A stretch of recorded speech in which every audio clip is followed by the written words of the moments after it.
Ethan Carter, a billionaire tech CEO in rainy Seattle, never expected his life to change on a doorstep. That night, as thunder echoed through the city, a soaked delivery boy named Noah stumbled into Ethan's lobby, dropping a wet bag of takeout and something else, a folded birth certificate. Ethan's breath caught when he read the father's name. His name. 13 years ago, in Portland, Ethan shared a weekend of warmth and laughter with a woman named Emily.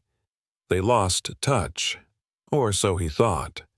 Now, her twins, Noah and Lily, are delivering food to pay for her hospital bills, unaware that the man they just met is their father.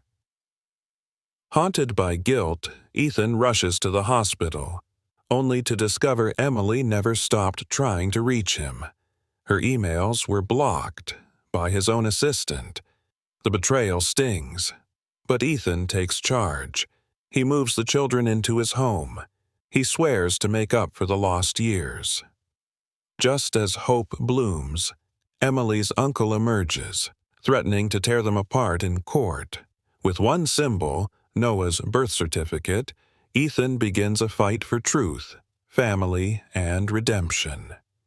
Can he become the father they never knew? Or will the past steal their future again? Subscribe to see this heartfelt story unfold. One rainy night, one paper, a lifetime rewritten. Rain tapped steadily against the glass walls of Ethan Carter's penthouse. A cold Seattle night, wrapping the skyline in gray. He sat alone at his marble kitchen counter, untouched Thai food beside him, scrolling through another stock report he couldn't care less about. 42, head of Echelon Software, a billionaire by numbers, but tonight he just felt tired. The silence echoed louder than the rain. No voices, no footsteps. No one waiting up for him. His phone vibrated with a reminder. Quarterly dinner with the board. He swiped it away. At that moment, the doorbell buzzed. Ethan walked over, barefoot, and opened the door to find a soaked teenager holding a food bag in one hand and something clutched tightly in the other. The boy was no more than 13. Dark hair, rain dripping off his hoodie. His cheeks were flushed. His breath short from the stairs. "Delivery for Carter," the boy said, then hesitated. I dropped part of it. Ethan raised an eyebrow. Dropped what? The boy looked down, hand trembling as he opened his palm. A folded document, now damp at the edges, was there. "I'm sorry, sir. I didn't mean to. I picked it up quick. It slipped out." Ethan took it, curious. He opened it slowly and froze. It was a birth certificate. Under father's name, Ethan James Carter. His breath caught. His eyes darted to the boy again. Noah. That name was printed at the top. Noah Michael Winters. Ethan stumbled back a step. "Where did you get this?" His voice dropped. The boy looked confused, then defensive. "It was in my mom's folder. I brought her medical stuff to the pharmacy. It must have gotten stuck in the bag." Ethan scanned the page again. Mother's name, Emily Grace Winters. A storm far colder than the one outside surged through his chest. "Emily," he whispered. "Portland. The conference." The boy blinked. "You know her?" Ethan stared, unsure what to say. "I think I did, a long time ago." Noah shifted, uncomfortable. "Look, sir, I didn't mean to get in trouble. My sister and I, we help my mom. She's really sick. We just deliver food." "Wait." Ethan stepped forward. "You said we? You have a sister?" "Yeah. Lily. She's at the next building. We take turns running orders." Noah glanced at the clock behind Ethan. "I have to go. She's waiting. Hold on. Ethan's voice was suddenly sharper than he intended. Your mom, Emily. Where is she? Swedish medical. Heart floor. Noah's voice cracked a little. She's not doing great. Ethan's mind spun. Emily, Portland, 13 years ago, a weekend, a smile in a hotel lobby, long brown hair, a Sunday morning goodbye that was never meant to be forever. He never heard from her again, until now. Wait. Ethan grabbed his wallet, pulled out several bills. For the food. Noah shook his head. It's already paid. Take it anyway. Ethan handed it to him, eyes lingering on the paper. The edges had curled from the damp, but the words burned through it like lightning. I'll see her, Ethan said quietly. Tonight. Noah hesitated. You're not gonna cause trouble, right? She's really tired. She doesn't need stress. Ethan gave a broken smile. No, I won't stress her. I just need to understand. Noah nodded and turned to leave. As the door closed, Ethan stood frozen, the certificate still in his hand. The name on the page felt heavier than anything he'd built. Across the room, a forgotten photo frame lay face down on the shelf. He picked it up, his college photo, taken the summer before that conference. He hadn't seen Emily since. Until a boy showed up in the rain, holding his name. And now, he couldn't let go. Outside, the storm thundered. Inside, a father's heart cracked open. The elevator doors opened to the sleek lobby of Swedish Medical Center. Ethan stepped out, shoulders stiff beneath his black trench coat, the damp birth certificate still folded in his jacket pocket. The rain had followed him, dripping off the edges of his coat, but he didn't notice. His mind spun with one name, Emily. At the front desk, a tired-looking nurse glanced up. Can I help you? Yes. Emily Winters. I need to see her. Please, Ethan said, voice tight. The nurse checked her chart, then gave a slow nod. Room 812, cardiology wing. Visiting hours end in 20, though. I won't be long. Ethan walked quickly, his shoes clicking softly down the linoleum corridor. At room 812, he hesitated. Through the half-open door, he could hear soft beeping and the low hum of oxygen. Then a voice, weak but familiar. Noah, sweetheart, did your sister finish her homework? It wasn't Noah inside, though. Just Emily, speaking to an empty chair. Ethan pushed the door open gently. Emily. She turned her head slowly. Her eyes were tired, cheeks pale, but the moment she saw him, she gasped. Ethan? He nodded, stepping in. Yeah, it's me. She stared, breath catching. I must be dreaming. You're not. He moved closer. Noah. He made a delivery to my place tonight. Dropped a paper, a birth certificate. Emily's eyes fluttered shut for a moment, then opened again. You saw it? I saw my name on it. His voice cracked. Emily, why didn't you tell me? Tears welled in her eyes. I tried. So many times. I sent emails, letters. I thought maybe you didn't care. Or maybe you forgot me. I didn't, Ethan said, sitting beside her. I thought you disappeared. We never exchanged numbers. I figured it was just lost. She nodded slowly.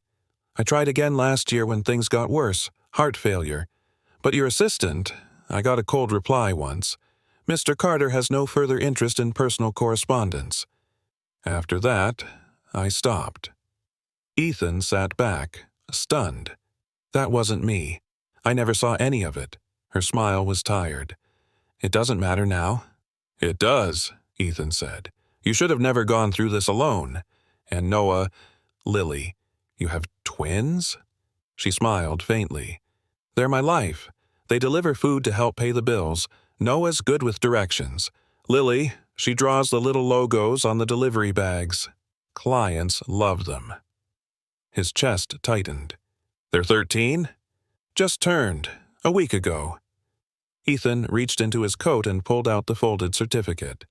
This changed everything for me tonight. Emily, I had no idea, but now I do, and I'm not walking away. She looked at him long, then whispered, I'm scared. I'm not, Ethan said. I have a house big enough for 10 families, but it's been empty for years. I want them there, safe, warm, fed, and I want to be there too. Emily's eyes glistened. They don't know? I never said your name. I didn't want them to grow up waiting on someone who might never come. Ethan took her hand. Then let them know now. I'm here. A soft knock came at the door. Lily peeked in, freckled face, ponytail damp from rain, a bag slung across her shoulder. Mom, they gave me the wrong sandwich again. She stopped short, spotting Ethan. Her eyes narrowed. Who are you? Ethan stood slowly. I'm a friend of your mom's, from before. Lily raised a brow. You look rich. Emily gave a weak chuckle. Lily, look at his shoes. Ethan smiled. I'm Ethan, and I'm here because I think I might be someone important to you and your brother. Lily looked skeptical. Like what? A cousin? He glanced at Emily. She gave a faint nod. No, Ethan said softly. Something bigger. Lily stepped forward, tugging at the birth certificate peeking from his coat pocket. What's that? Ethan held it out. A piece of paper, he said, but it might just change everything. The hospital room had quieted. Lily sat beside her mom, her chin resting on her hand, eyes drifting between Emily and the man across from her. Ethan stood at the window, watching the rain streak the glass. His reflection blurred beside the city's distant lights. 13 years. That's how long it had been, and somehow it all came rushing back. Portland. A tech conference at the Hilton. He'd just finished a breakout session when he'd spotted her, Emily, sitting near the espresso cart, sketching on a napkin. Not coding, not networking, just drawing. He remembered walking over. You're not here for the software? She'd smiled, brushing her hair back. I'm here for the people who think they're changing the world. They had coffee, then wine, then 3 days where time bent. They'd watched street performers by the river, laughed over bad sushi, and stayed up talking about dreams. Hers of starting a digital art school, his of building tech that healed rather than disrupted. I never meant to disappear, Ethan said aloud, turning to Emily. She looked at him, her voice low. I never wanted anything from you, Ethan. Just the truth. He nodded, jaw tight. That weekend in Portland, it meant something to me. I was a different man back then. Everything moved fast. The company took off. I buried that memory because I thought it was over. But it wasn't, Emily said. Not for me. Noah returned then, soaked again from his second delivery run. He dropped his bag, kicking off muddy sneakers. The guy tipped us in quarters again. Lily, check the pouch. Lily grabbed the delivery pouch and began sorting coins on the tray table. We made $11.50 today. Enough for groceries, maybe. Ethan stepped closer, heart aching. You two work every day? We've been doing it since Mom got sick, Noah replied. Only part-time, though. She doesn't like us out past dark. Emily sighed. They insisted on helping. I was out of breath just walking to the mailbox some days. Ethan looked between them, then sat on the edge of the bed. You should have never carried this alone. Noah tilted his head. So, you really knew Mom back then? Ethan nodded slowly. I did. Lily crossed her arms. And then what? You forgot about her? Lily, Emily said gently. No, Ethan said, meeting Lily's eyes. I didn't forget. I didn't know. Not about you. Not about any of this. The girl's gaze didn't soften. Then why didn't you try to find her? Ethan was quiet. He pulled something from his coat pocket, the napkin. Faint lines still showed. A sketch of the riverfront stage in Portland. Emily had given it to him before he left. "This is all I had," he said. "No number, no address. I kept it. I always thought maybe one day—" He handed it to Emily. Her hand trembled as she took it. "I thought you threw that away," she whispered. "I never throw away things that matter," he said. Noah leaned in to look. "You drew that, Mom?" "Yeah," she said, smiling faintly. "He teased me for drawing during a tech conference." "Still do," Ethan said with a grin. A silence fell, warm this time. Ethan cleared his throat. "Look, I don't want to make this harder, but I want to help, however you'll let me, for you and for them." Emily's voice broke. "They deserve better than this." "Then let me be better," he said. Noah glanced at Lily. "Can we trust him?" "I don't know," she replied, "but he came back. That counts for something." Ethan looked at Emily. "Can I take them for dinner tomorrow? Just get to know them." Emily hesitated, then nodded. "Okay," she said. "Just bring them back full and safe." Noah grinned. "Deal. But I'm picking the place." Lily smirked. "No greasy diners." Ethan smiled, feeling something in his chest loosen, like the first crack of sunlight through long clouds. He had lost 13 years. But maybe, just maybe, tomorrow would be the start of getting one day right. Ethan stood on the sidewalk outside the hospital the next evening, umbrella in hand, watching the apartment building across the street. It was older, peeling paint, rusted mailboxes, a flickering porch light, but it was where Emily had raised 2 kids alone. The front door swung open, and Noah emerged first, adjusting the strap on his backpack. Lily followed, hoodie pulled over her head. Both spotted Ethan's car across the street, a sleek black SUV parked beneath the street lamp. Lily leaned toward her brother. "Told you he'd show up?" Noah shrugged. "Rich guys flake." Ethan stepped forward, umbrella raised. "I'm not flaking. You two ready?" Noah eyed the car. "That yours?" "Technically," Ethan said, offering a small smile. "But I was thinking maybe we walk, if you're okay with that." Lily raised a brow. "You walk?" "Trying something new." They started down the block. Rain tapped against umbrellas and pavement, soft and steady. "So," Noah said after a moment, "you really run some billion-dollar tech company?" Ethan chuckled. "Yeah. Echelon Software. Ever heard of it?" Noah blinked. "Wait. You built Echelon?" Lily glanced up. "He's the guy behind the mobile sketch app, the one I use at school." Ethan smiled. "That one's mine." Lily looked impressed for the first time. "Okay, maybe you're cool." They stopped at a small diner with neon signs in the window. Noah held the door. "Best burgers in the district. Trust me." They settled into a booth. Noah ordered double bacon, Lily picked the veggie melt, and Ethan surprised them with chocolate shakes. The table felt like a time capsule, vinyl seats, sticky menus, ketchup bottles with faded labels. Noah leaned in. "So, why now? Why'd you come looking?" Ethan rested his hands on the table. "Because I didn't know, and when I finally did, it hit me harder than anything has in years. I missed out on your lives, and that's not something I can fix in one dinner, but I'm going to try." Lily didn't speak at first. Then, she reached into her backpack and pulled out a folded piece of paper.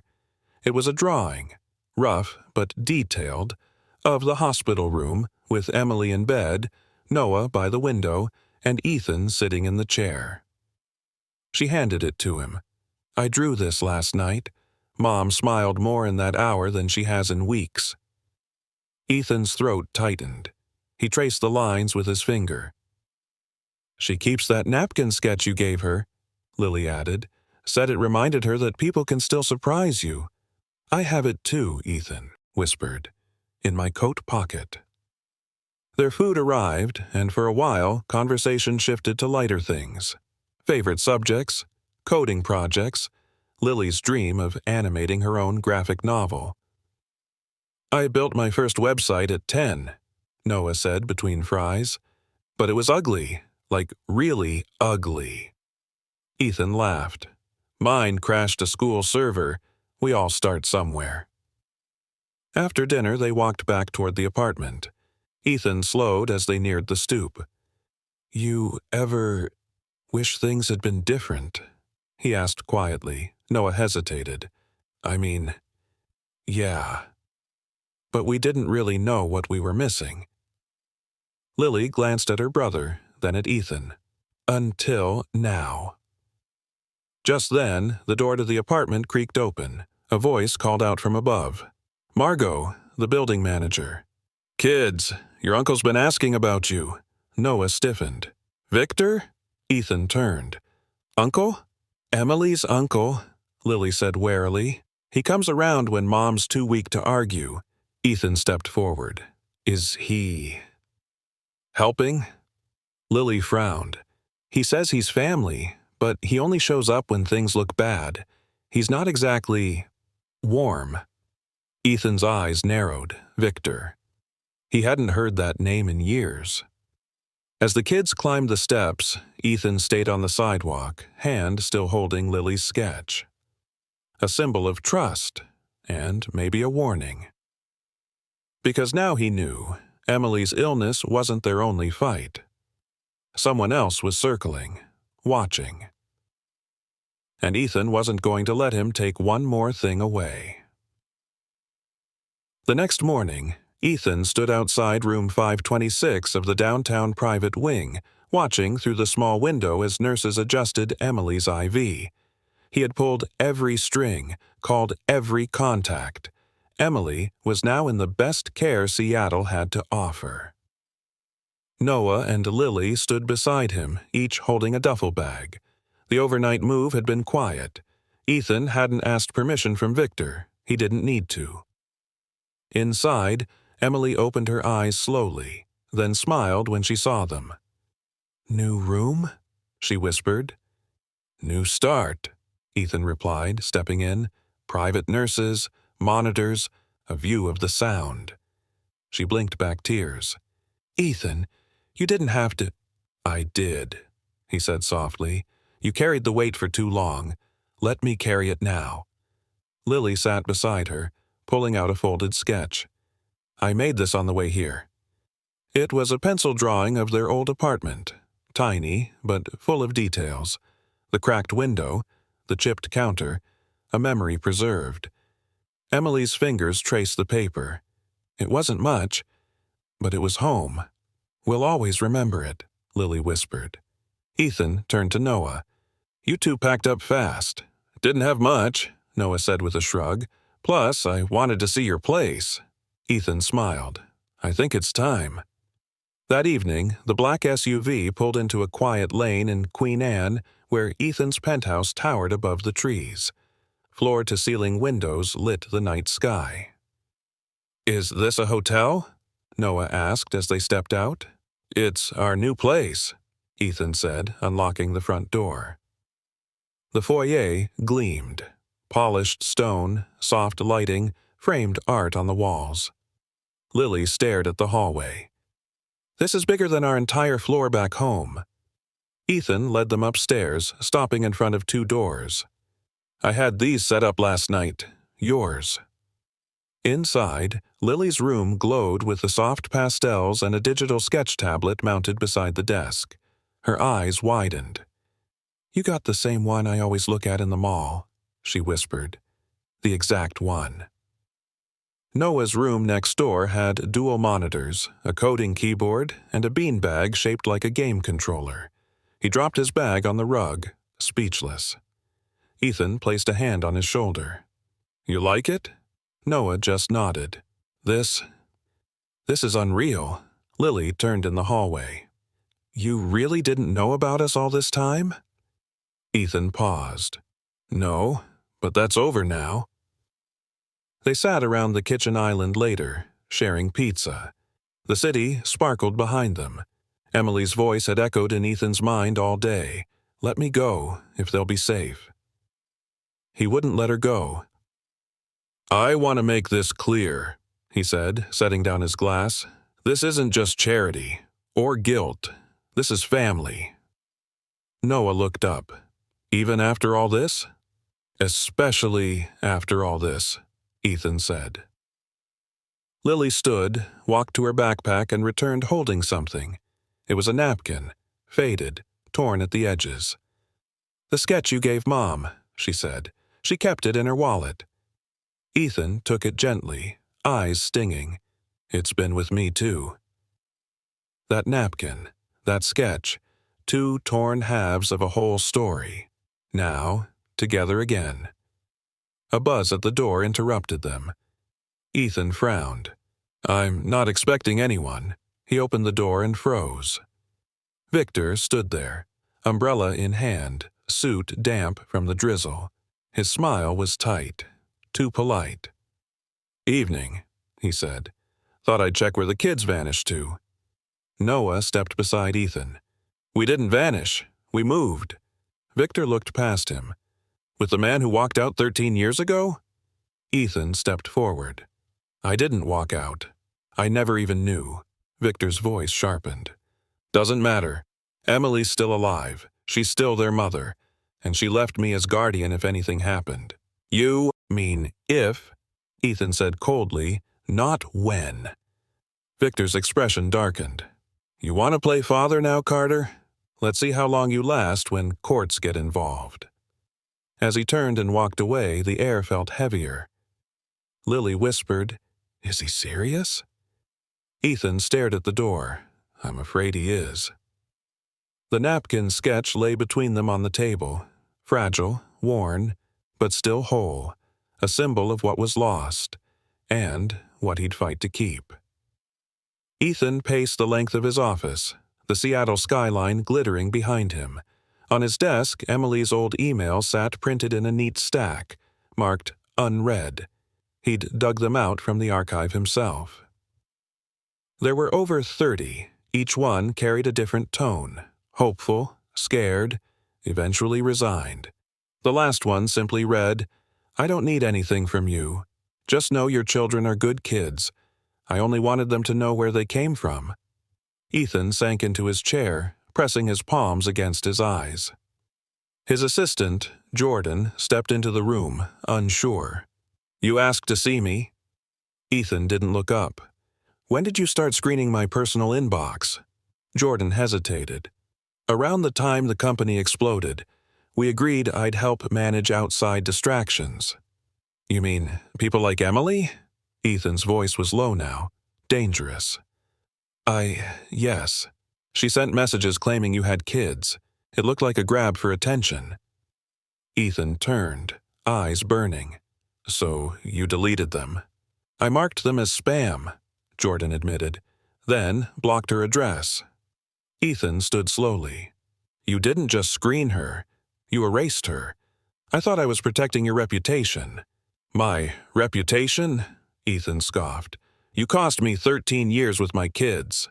I made a call, Jordan said flatly. If it's any consolation, I'd do it again. That was the last straw. You're fired. Jordan's mouth opened, but Ethan didn't wait. Security will escort you out. I don't care what you thought you were doing. You don't get to decide who belongs in my life. Jordan left without another word. Later that afternoon, Ethan sat with his attorney, Diane Whitmore, at her downtown office. She was sharp-eyed, always calm.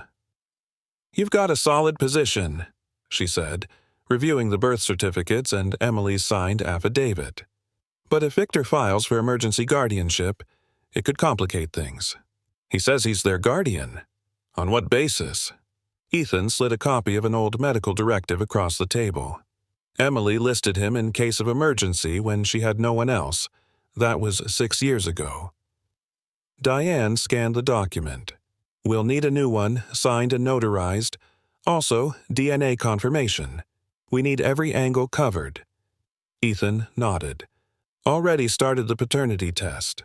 I've also requested Emily's full medical history. Diane tapped her pen against the desk. Victor's not just posturing. If he goes to court, he'll frame this as you swooping in late. Judges hate disruption, even if the reasons are valid. Ethan leaned forward. Then we show the disruption started with Jordan, not me. Diane smiled. You're learning. That night, Ethan sat between Noah and Lily on the couch, a bowl of popcorn between them. The movie played, but none of them were watching. Your assistant really did that? Noah asked. Yeah, Ethan said quietly. He thought he was protecting me, but he was wrong. Lily leaned her head on Ethan's shoulder. Do you think Mom knew you never saw those emails? He hesitated. I don't know, but I hope she believes me now. Noah picked up the sketch Lily had drawn of their first night in the penthouse. He studied it quietly. We don't want to go with Victor, he said. You won't, Ethan promised. Not while I'm here. The doorbell rang. It was a courier with the DNA test kit. Ethan signed the form, handed the sealed envelope to Lily. She traced the label. You sure this proves everything? It proves what matters, Ethan said. That you're mine, and I'm yours. Back inside, Noah stood by the glass, looking down at the city. Hey, Ethan, he said softly. If you hadn't found that paper, would we still be out there delivering noodles tonight? Ethan walked over, placing a hand on the boy's back. Probably, he said. But fate gave me a second chance. I'm not wasting it. Lily placed the sketch next to the napkin on the mantel. 2 pieces of paper, one old, one new. Symbols of everything they were reclaiming, and everything they still had to fight for. The rain had finally stopped. Ethan stood at the edge of Emily's new hospital room, watching her sleep beneath soft white blankets. A soft monitor beeped rhythmically beside her, and a tray of untouched soup sat cooling on the side table. She looked better, less pale, less sunken, but still so fragile. He glanced down at the thick manila envelope in his hand. Notarized documents, guardianship agreements, power of attorney. Everything Diane said they'd need to keep Victor at bay. Emily stirred.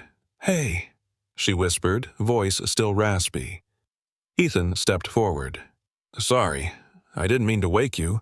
Her lips curled slightly. You always were loud when you worried. Smiled. Guilty. She reached for his hand. Are the kids okay? They're fine, Ethan said. They've been playing with Lily's new drawing tablet all morning. Noah programmed it to animate her sketches. Emily's eyes lit up. That sounds like them. Ethan pulled up a small frame from his coat pocket. It held the sketch Lily made of their old apartment. He set it on the windowsill. I told them this place doesn't replace the memories, he said, just adds to them. Emily reached for it with shaking fingers. They're stronger than I ever was. No, Ethan said softly. They're strong because of you. She blinked quickly. You're making this harder. I know, he said, brushing her hand with his thumb. But I promised I'd carry this with you, all of it. A knock at the door interrupted them.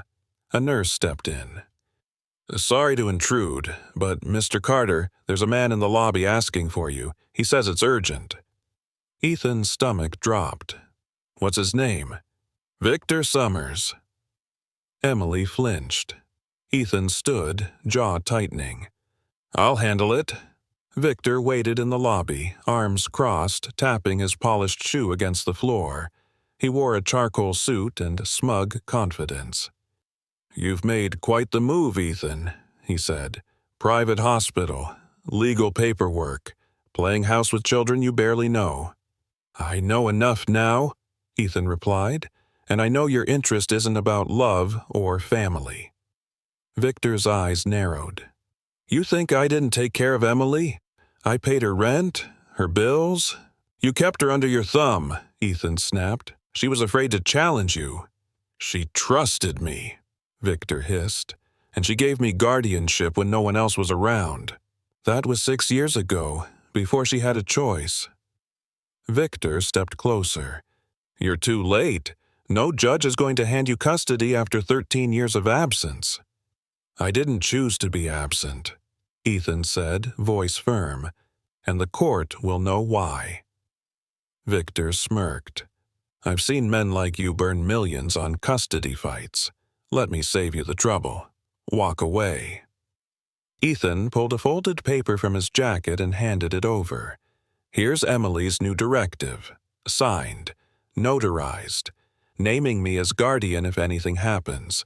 And a paternity test already in progress. Victor glanced at the paper, then sneered. You think that settles it? It doesn't have to settle it, Ethan said. It just has to start it. Back at the penthouse, Lily sat cross-legged on the living room floor, tracing an animation on her tablet. Noah typed away beside her, the two in perfect rhythm, like they'd been doing this forever. Ethan returned quietly, his coat still damp. He watched them for a moment, then sat beside them. Is Mom okay? Lily asked, not looking up. She's resting, Ethan said. Strong as ever. Noah closed his laptop. Did you see him? Ethan nodded. We talked. Did he threaten you? Lily asked. Ethan smiled faintly. He tried, but I told him something important. Noah raised a brow. What's that? That I don't run anymore. He reached into his coat and pulled out a folded blueprint. A sketch of their tech studio's expansion. Lily's art space on one side, Noah's coding bench on the other. Lily gasped. Is this real? It will be, Ethan said. I made a promise. I plan to keep it. Outside the window, the clouds were clearing, sunlight breaking through for the first time in days. Inside, the blueprint rested between them. A plan, a bond, a future they'd fight for. Together, Saturday morning arrived with a rare burst of sunshine over Seattle. In the penthouse, light spilled through the tall windows, illuminating the freshly painted tech studio. The scent of sawdust and new carpet still lingered. 2 desks sat side by side, one with dual monitors and a mechanical keyboard, the other with a mounted drawing tablet, stylus pens lined up neatly in a tray. Noah stepped inside first. Whoa. Lily followed, her mouth hanging open. Is this for us? Ethan stood at the doorway, holding 2 mugs of hot cocoa. Built it just for you. The hardware team helped me finish it last night. Noah rushed to the coding station, fingers dancing across the keyboard. It boots so fast. Lily tapped the screen of her tablet. Dad, this is the newest Pro Art model. How did you... Ethan smiled at the word. It hit different this time. Like I said, he said quietly, you're not visitors here. This is your home, your future. Lily turned to him, her eyes soft. Look what I made, Dad. She pulled up a digital drawing she'd started earlier that week. A picture of Ethan, standing between her and Noah, beneath an umbrella, rain streaking around them. The napkin sketch and the hospital room drawing were taped above her desk, framing the new one. Ethan's breath caught. It's perfect. Later that day, they visited Emily. Her cheeks had more color now, and she greeted the twins with a tired but happy smile. They told me about the studio, she said. You didn't have to go that far. I wanted to, Ethan replied. They needed a space to grow. Emily reached for Lily's hand. And you like it? Lily nodded. It's better than I ever dreamed. Noah pulled something from his backpack, a USB stick. I built a mini-game, just for fun. Ethan raised an eyebrow. Already? It's a coding prototype, Noah said, beaming. Want to test it later? Absolutely, Ethan said. Emily smiled at the 2 of them. They're already starting to bloom. They were always meant to, Ethan replied. They just needed water and light. That night, after dinner, Ethan sat alone in his home office reviewing paperwork. Diane had sent over final guardianship forms, and the DNA test confirmation arrived. 99.99% paternity. He stared at the result for a long moment. A knock pulled him from his thoughts. Lily peeked in. "Hey, can we show you something?" He followed her to the studio. Noah sat at his desk, grinning. "We're building something together," he said. "More than a game," Lily added. "A digital storybook." Noah explained. "It's about a boy and girl who get lost in the city, but find their way by following drawings that come to life." "They follow the sketches," Lily said. "Each one is a clue, leading them to their dad." Ethan leaned against the doorframe, arms crossed. "That's a great idea." "We're calling it Drawn to You," Noah said proudly. Ethan swallowed hard. "You two never stop surprising me." "We got the idea from your napkin," Lily said. "It brought you back." "And now it's part of our story," Noah added. Ethan stepped inside, kneeling between them. "Then let's build it together, the three of us." They nodded in unison. Hours later, after the kids had gone to bed, Ethan stood alone in the studio. The drawings on the wall glowed in the soft light. Lily's sketches, the blueprint, the napkin, each one a marker, not of the past, but of the path forward. And on the screen beside him, the title blinked in soft white text. Drawn to You. Chapter 1. The Rainy Night. Ethan's phone buzzed just after breakfast. A text from Diane. Victor filed for emergency custody. Hearing set for Friday morning. He stared at the message, jaw clenched. Across the kitchen island, Noah munched on cereal, while Lily added final touches to their storyboard for Drawn to You. He didn't want to break their morning peace, but they deserved the truth. "Kids," Ethan said gently, "we need to talk." Noah looked up. "Is it about Victor?" Ethan nodded. "He's filed a motion to take custody of you both. There's going to be a hearing." Lily's spoon paused midair. "He can do that?" "He can try," Ethan said. "But we're ready. We've got proof, Emily's signed documents, and the paternity test." Noah leaned back. "I'm not going with him, even if they make me." Ethan walked around the island and knelt between them. "No one's making any decisions without us being heard, and I'll fight with everything I've got." Lily reached into her sketch folder and pulled out a drawing. Victor, standing outside their old apartment, holding envelopes with "Returned" stamped across them. In the background, Emily lay in bed, thin and coughing, while two kids stared through the window. "This is what he never saw," she said. "The truth."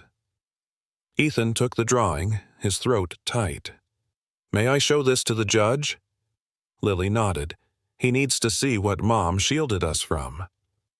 Wednesday, Ethan and Diane met with a child psychologist at her office downtown.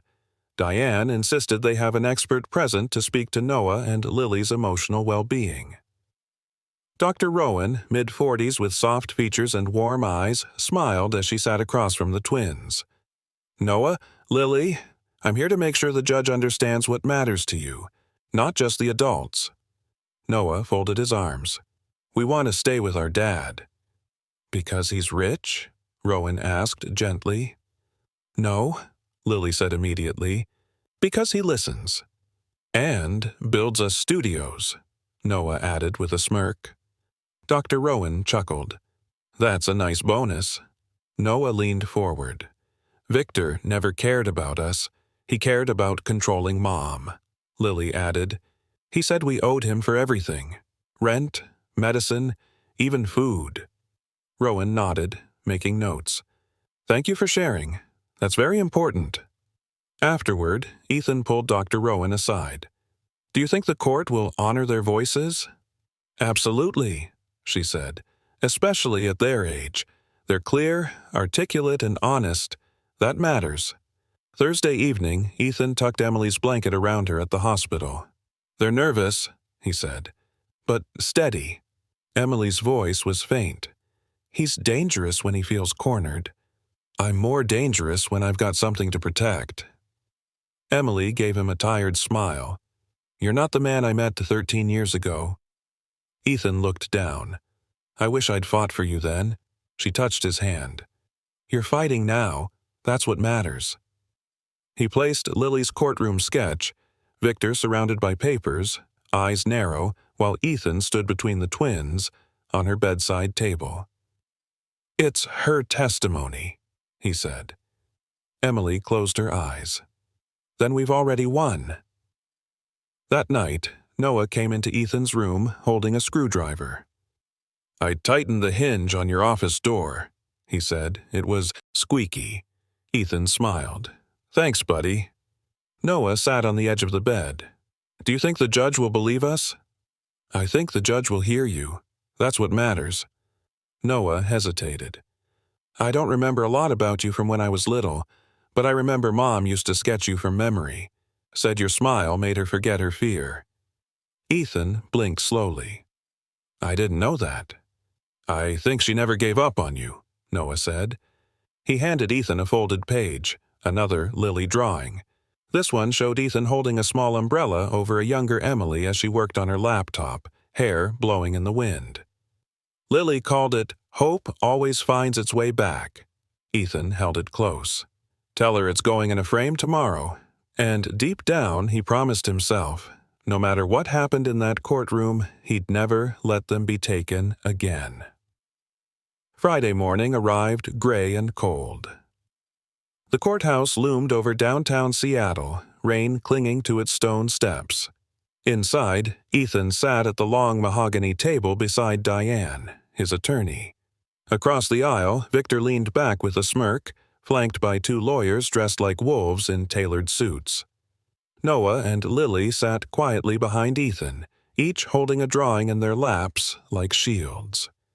Judge Albright entered the courtroom, a dignified woman with silver hair pulled tight and eyes that missed nothing. "We're here regarding the guardianship petition of Noah and Lily Thompson," she began. "Let's proceed." Victor's attorney spoke first. He painted Victor as a lifelong supporter of the children, claiming Ethan had only stepped in when it was convenient and publicly favorable. He had 13 years to find them, the attorney said, but only appeared after a delivery accident. Is that parental love or damage control? Ethan's stomach tightened. Diane rose. "Your Honor, Ethan Carter had no knowledge of the children until 3 weeks ago. We have evidence that Emily Thompson attempted multiple times to contact him. Emails, letters, all blocked by his assistant." She held up a thick packet. "Attached is a sworn statement from the assistant, now terminated." The judge raised a brow. "Proceed." Diane continued. "Additionally, we submit a DNA report confirming Mr. Carter is the biological father, and a notarized letter from Ms. Thompson naming him guardian should her health fail." She turned. "And we have testimony from both children." Noah stood first, holding up his drawing. "This was the day I dropped the birth certificate," he said. "It was raining, and I didn't know who he was, but he knew who we were right away." He showed the judge the sketch. A tall man kneeling on wet pavement, holding a soaked piece of paper, tears falling like the rain. "I never had a dad," Noah said, "but I have one now." The courtroom was silent. Lily stepped up next. Her drawing showed their new studio. "We didn't ask for a rich dad. We just wanted someone who saw us. Victor gave us bills. Dad gave us time." Victor scoffed under his breath. Judge Albright spoke. "Mr. Summers, do you have any documents proving legal custody or current support of the children?" Victor stood. "No, Your Honor, but I've provided for Emily and the kids for years." "Against their will?" the judge asked sharply. "Ms. Thompson's statement says you used finances to control her decisions. That is not guardianship. That is coercion." Victor's smile vanished. Diane rose again. "And Your Honor, we have Lily's most recent sketch. We'd like it admitted as symbolic testimony." Lily's hand trembled as she passed it forward. It showed a tree, half rotted on one side, dark roots curling toward a storm. But on the other side, new green sprouted from fresh soil, a family standing beneath it: Ethan, Lily, Noah, Emily, and a plaque at the base of the tree: Hope Restored. The judge studied it a moment, then closed the file. This court finds Mr. Ethan Carter fit for full guardianship of Noah and Lily Thompson. Emergency petition denied. Custody remains as is. Noah let out a breath. Lily clutched Ethan's sleeve. Victor barked something at his attorneys, but they only shook their heads. It was over. Ethan turned to the twins. "Let's go home." Outside, the rain had stopped. The sky was still gray, but the pavement shimmered with light. Lily pulled her hood up, but paused. "Look," she said, pointing at the sidewalk. A single chalk message had survived the rain, written near the courthouse steps. It read, "Families are chosen by love, not bloodlines." Noah smiled. "Mom wrote that once on our fridge." Ethan looked up at the clouds parting just slightly. "She was always ahead of us." They stepped into the light, together, whole and unbreakable. The courtroom may have settled, but Ethan's heart hadn't. That evening, back at the penthouse, he stood at the window, Seattle's skyline glowing like constellations. The rain had returned, softly tapping the glass. Behind him, Noah and Lily were on the living room floor, coloring. A new drawing lay between them, Lily's latest. It showed a court bench split in two. On one side, a shadowy figure stood alone. On the other, 4 figures held hands beneath an umbrella. The word "Truth" was written across the handle. Ethan turned when he heard his name. "Dad?" Noah asked quietly, still not fully used to the word, but trying it out with care. "Yeah, buddy? Is it weird that part of me still feels like something's missing?" Ethan walked over and sat beside him. "It's not weird at all." Lily looked up. "You think Mom's scared?" Ethan took a breath. "She's strong, but hospitals can feel lonely. Want to go see her tomorrow?" Both kids nodded. Saturday morning, they arrived at Evergreen Medical Center with a surprise in hand. Noah carried a framed copy of Lily's courthouse drawing. Emily looked pale but brighter. Her hair was tied back in a braid, and her cheeks had a bit of color. "Hey, love bugs," she whispered. "Mom!" Lily dropped her bag and climbed into the bed beside her. Noah followed. Ethan stood behind them, then stepped forward and placed the drawing on the small table. "It helped win the case," he said. "I thought it belonged here now." Emily blinked rapidly, eyes watering. "You kept this?" "I keep everything that matters now." Noah pulled out a laptop. "And I finished the app I told you about, the one for the cafe. It lets customers choose their seat based on mood: quiet, social, creative zone." Emily laughed weakly. "You're definitely your father's son." Ethan looked between them, humbled. "You both are," he said. That night, Ethan stayed late after tucking the kids in. Alone at the hospital, he pulled a chair beside Emily's bed. "I thought I lost you forever," he said, "and somehow I got a second chance." Emily turned her head. "It wasn't chance. It was Noah dropping that paper." Ethan smiled. "A soggy birth certificate saved my life." There was silence. Then she reached beneath her pillow and pulled out a small, folded paper. "I was going to give you this when we met in Portland again, before I realized we wouldn't." He opened it. A sketch. Him in a conference hall, eyes lit up, watching her talk. "I drew it the night we met," she said. "You told me no one ever looked at you like you mattered, not beyond business." He stared at the lines, the way she'd caught the smallest expression on his face. "I never stopped meaning it," he whispered. Sunday morning brought a strange peace to the apartment. The twins were baking muffins, burning them, mostly. And Ethan was fixing Lily's broken headphone wire. On the wall behind him, 3 drawings now hung: the rainy encounter, the family tree, and the courtroom umbrella. Noah looked over from the oven. "Hey, Dad? Yeah? Will we ever go back to being regular kids?" Ethan looked up. "You never stopped being that. But normal kids don't go to court." Ethan wiped his hands and sat at the island. "No, they don't. But normal is overrated." Lily giggled. "We're more like the superheroes of seat selection apps." They all laughed. Ethan leaned back. "You know what I think we are?" "What?" they both said. "A team." Outside, the rain paused again, and on the window pane a message had been drawn in condensation. 3 words, traced in a child's finger. "We are home." The court's decision echoed louder in Ethan's heart than the judge's voice ever had. That night, as the rain returned to Seattle's streets, he stood in the entryway of his apartment, watching Noah and Lily place their bags down. No longer guests, no longer unsure. They belonged. "Do you want to pick your rooms?" Ethan asked, trying to hide how much the moment meant to him.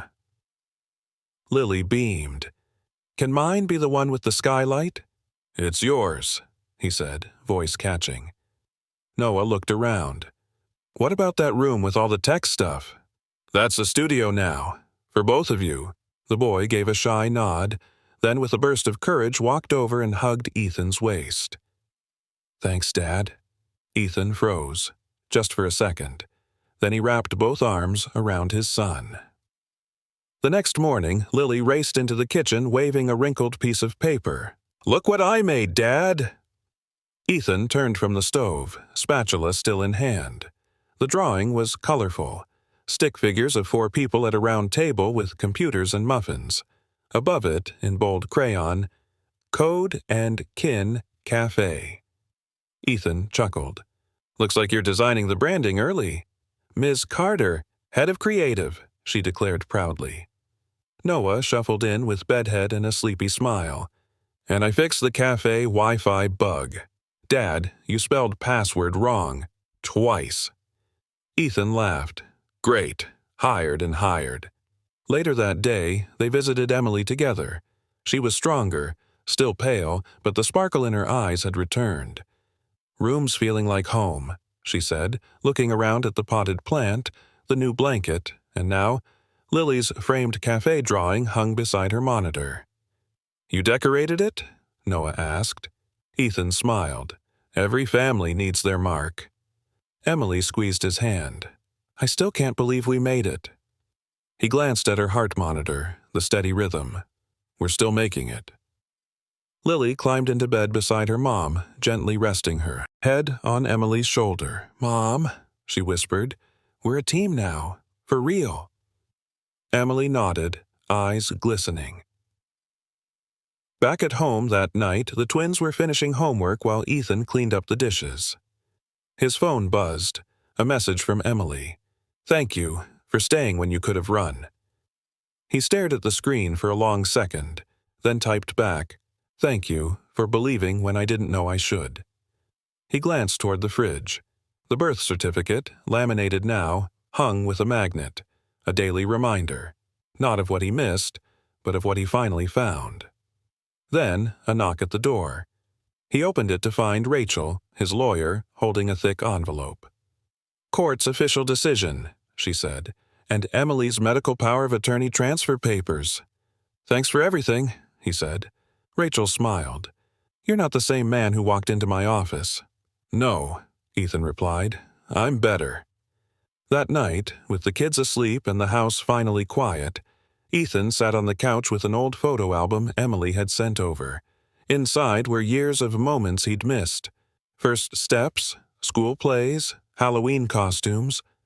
On one page, Lily had drawn a red heart with the words, "We waited." Ethan's eyes filled. He closed the album slowly and whispered to the silence, "I'm here now." From the hallway, 2 soft footsteps. "Dad?" Noah's voice. "Yeah, son?" I can't sleep. Ethan stood, walked over, and placed a hand on his shoulder. Want to sit with me? Noah nodded. They sat together in the dim glow of the living room, the boy's head resting on his father's shoulder. After a while, Noah spoke again. You think everything happens for a reason? Ethan looked out the window. I used to think that. Now I think sometimes we just have to make the reason ourselves. And in that stillness, Ethan realized he already had. Rain splattered gently on the glass windows of the newly finished cafe, but inside, the warmth buzzed like code compiling successfully. Ethan stood behind the front counter, sleeves rolled up, tying a navy apron with a stitched logo that read Code and Kin. The smell of cinnamon muffins mixed with freshly brewed coffee. Lily's digital art, framed and bold, lined the walls. One painting showed a family of 4 under a single umbrella labeled Found in the Storm. Grand opening in 10 minutes, Ethan called out. Noah popped his head from the back. Printer's jamming again. Reset the spool queue, Ethan said, grinning. And check the IP address. I taught you better than that. Lily skipped past them, holding a framed document wrapped in red ribbon. It's time. Together, the 3 walked to the display shelf near the entrance. Ethan bent down, unwrapped the ribbon, and carefully placed the birth certificate in a glass case. It still had the faint coffee stain on the edge from that first rainy night. The paper shimmered under the light, proof not of paperwork, but of a promise. Ethan whispered, "This started it all." Customers began trickling in. Neighbors, tech bloggers, curious parents with wide-eyed kids. Each guest received a tablet-shaped menu and a QR code leading to a trivia game designed by Noah. The prize? A custom digital portrait from Lily. At the center of it all, Ethan moved like someone who belonged, not just in business suits or boardrooms, but in smiles and stories. Around noon, a familiar voice echoed from the doorway. You always did say you hated coffee, Emily teased, standing with a walker and a steady glow on her face. Ethan blinked. I did. Now I drink 3 cups a day. Lily dashed over, hugging her. You look beautiful, Mom. Emily hugged her back tightly. You look like you've been sleeping, eating, and smiling. That's all I ever wanted. Noah grinned. And you haven't even seen the upstairs yet. Ethan led them to the second floor, an open space with beanbags, desktop setups, and a tiny coding stage labeled Young Coders Hour. Noah's idea. We host coding workshops every Sunday, he said proudly. Next week, I'm teaching loops. Emily laughed. Of course you are. They settled at a window booth where the clouds parted slightly, letting sunlight spill across the table. Ethan leaned forward, placing a hand over Emily's. I still remember Portland, that cheap motel, the mini fridge that made weird noises. And your socks didn't match, she added, smiling. You said you packed in the dark. He laughed. I packed like I lived, rushed, but I never forgot you. Emily's eyes misted. You could have walked away, Ethan. I almost did, he admitted. But then a boy handed me a paper with my name on it, and my whole life rebooted. Later that evening, with the grand opening wrapped and the cafe lights dimmed, Ethan tucked a tired Lily into bed upstairs while Noah closed the register. Dad, Lily whispered sleepily, will we still come here when we're grown up? Ethan kissed her forehead. Every day, if you want. It's ours. It's home. Downstairs, Noah stood in front of the birth certificate display, tracing the edge of the glass. Ethan joined him. You okay?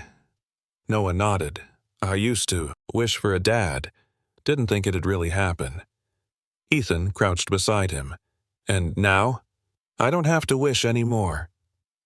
They stood in silence, shoulder to shoulder. On the wall beside them, Lily's art had a new caption. Some families are built, others are found. And beneath the glass, that stained piece of paper shimmered quietly, no longer just a birth certificate, but the beginning of a legacy. The cafe buzzed softly with laughter and light as golden morning sun filtered through the tall windows. Code and Kin was open, steady, and full of life, just like the family behind it. Ethan stood behind the counter, flipping a pancake on the griddle while humming to an old jazz tune. It wasn't a CEO's task, but it was his favorite part of the day. Noah came rushing downstairs holding a sketchbook. "Dad, Lily made something." Ethan dried his hands. "Let me see." Lily followed, a little shy, holding the drawing close. "It's for Mom." Emily, seated at a corner table wrapped in a light sweater, looked up as Lily approached. The framed picture showed 4 stick figures under a rainy sky, but above them, a big heart. Underneath, one word: home. Emily's hand trembled as she held it. "You kept the rain," she whispered. Lily nodded. "It's how we found you." Ethan stepped beside her, emotion caught in his throat. It's how we found each other. Later that afternoon, the family took a walk around Green Lake. Trees swayed in the breeze, their reflections rippling in the water.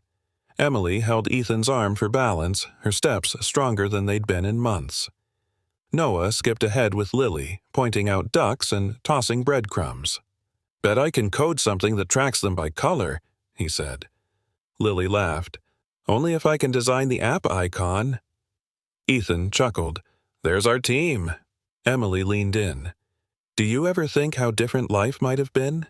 "Every day," he admitted. "But I think we had to break apart to learn how to rebuild." She nodded slowly. "You're not the man I met in Portland." "No," he said softly. "I'm better now, because I lost you and found you again."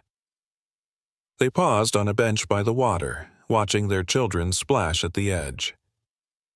"I used to think the best thing I ever built was a billion-dollar platform," Ethan murmured. "But this is everything." That evening, back at the cafe, Ethan dimmed the lights while the twins cleaned up.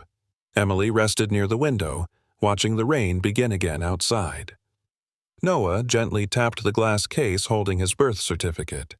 "We should add Lily's drawing next to it." Ethan raised an eyebrow. "Think it's time?" "It's part of the story now," Lily said, "so people know how much love can grow, even from a storm." Ethan placed his hand on the top of the glass. "All right. Tomorrow, first thing." Emily smiled from across the room, her eyes glassy but full. "What will you name this chapter?" Ethan turned to her, voice low. "Redemption and rain."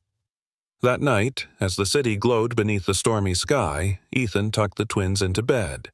Lily curled up with a tablet sketching new icons, and Noah was already asleep, arms wrapped around an old plush fox Ethan had given him after the court win. Back in the master bedroom, Emily stood by the window. "You don't have to stay every night," she said. "I know," he replied, wrapping his arms around her, "but I want to." She looked up at him. "So, what now?" "We live," Ethan said. "We teach, we laugh, we fix broken things. One line of code at a time." Emily leaned into him, heart steady against his chest. Outside, thunder rumbled, but inside, the family stood whole. And on the cafe's front door, beneath the logo, a small plaque had been added, "Founded by rain, coded by love, built to last."